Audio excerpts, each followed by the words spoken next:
সুপ্রিয় দর্শক শ্রোতা, আসসালামু আলাইকুম ওয়া রাহমাতুল্লাহি ওয়া বারাকাতুহু।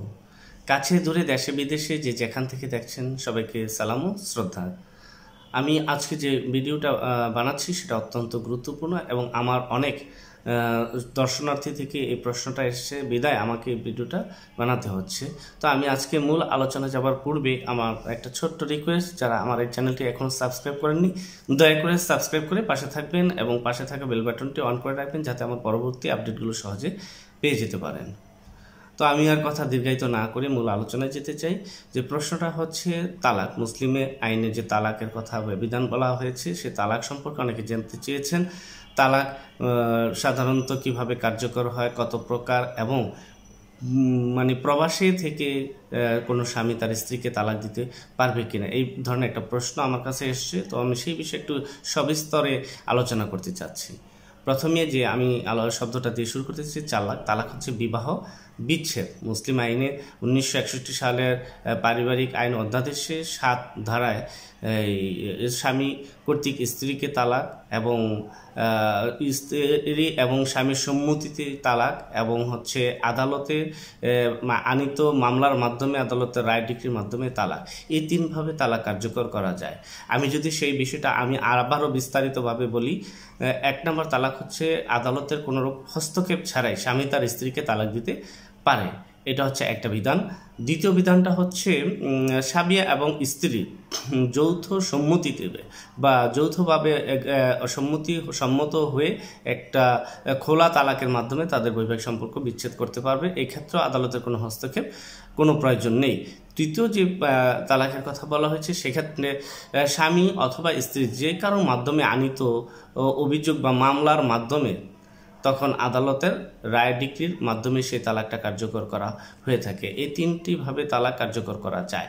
তবে স্ত্রীকে তালাক প্রদানের ক্ষেত্রে স্বামীর সম্মতি ব্যতীত তালাক প্রদান করা যাবে না।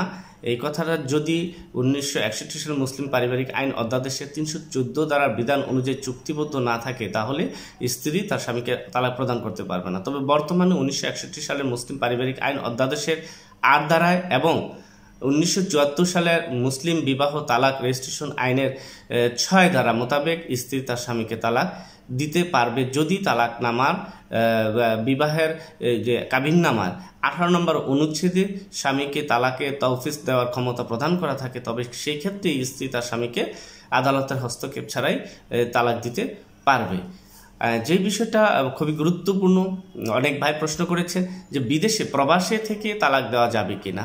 হ্যাঁ, প্রবাসে থেকেও তালাক দেওয়া যাবে। সেক্ষেত্রে আপনাকে একটা যথাযথ প্রক্রিয়া অনুসরণ করতে হবে। সেই প্রক্রিয়াটা হচ্ছে আপনাকে বাংলাদেশে যে এমবেসি রয়ে থাকে, আপনি যে দেশে বসবাস করবেন সেই দেশে বাংলাদেশে একটা এমবেসি থাকবে, সেই এমবেসিতে যাবেন। যাওয়ার পর আপনি আপনার স্ত্রীকে বা আপনার স্বামীকে তালাক দিতে চান সেই মর্মে তাদের কাছে ইচ্ছা পোষণ করলে আপনার নির্ধারিত একটা প্রেসক্রাইব ফর্ম আছে, সেটা স্বামীর ক্ষেত্রে মুসলিম পারিবারিক আইন অধ্যাদেশের 7 ধারা এবং স্ত্রীর ক্ষেত্রে মুসলিম পারিবারিক আইন অধ্যাদেশের 8 ধারায় সেই প্রেসক্রাইব ফরম্যাটে আপনি আপনার লিখিত কারণ উল্লেখপূর্বক আপনার স্ত্রীকে তালাক প্রদান করছেন এরকম ইচ্ছা বা সম্মতি জ্ঞাপন করলে তখন সেই আপনি যে স্বাক্ষর করবেন সেই স্বাক্ষরের কাউন্টার স্বাক্ষর হিসেবে যদি উক্ত অ্যাম্বাসেডর বা যিনি দায়িত্বে থাকবেন কাউন্সিলর তিনি যদি সম্মতি প্রকাশ করে সেই চিঠিটা নোটিশটা আপনার যে সালিসি পরিষদের চেয়ারম্যানের বরাবর এবং তার একটা অনুলিপি আপনার স্বামী অথবা স্ত্রী বরাবরে প্রেরণ করা হয়, তবে তালাক হয়ে যাবে এবং পরবর্তীতে এই তালাকটাকে আপনার বাংলাদেশের আইন অনুযায়ী রেজিস্ট্রেশন আইন অনুযায়ী সেটা নিকা রেজিস্টার বরাবরে রেজিস্ট্রেশন করে নিতে হবে।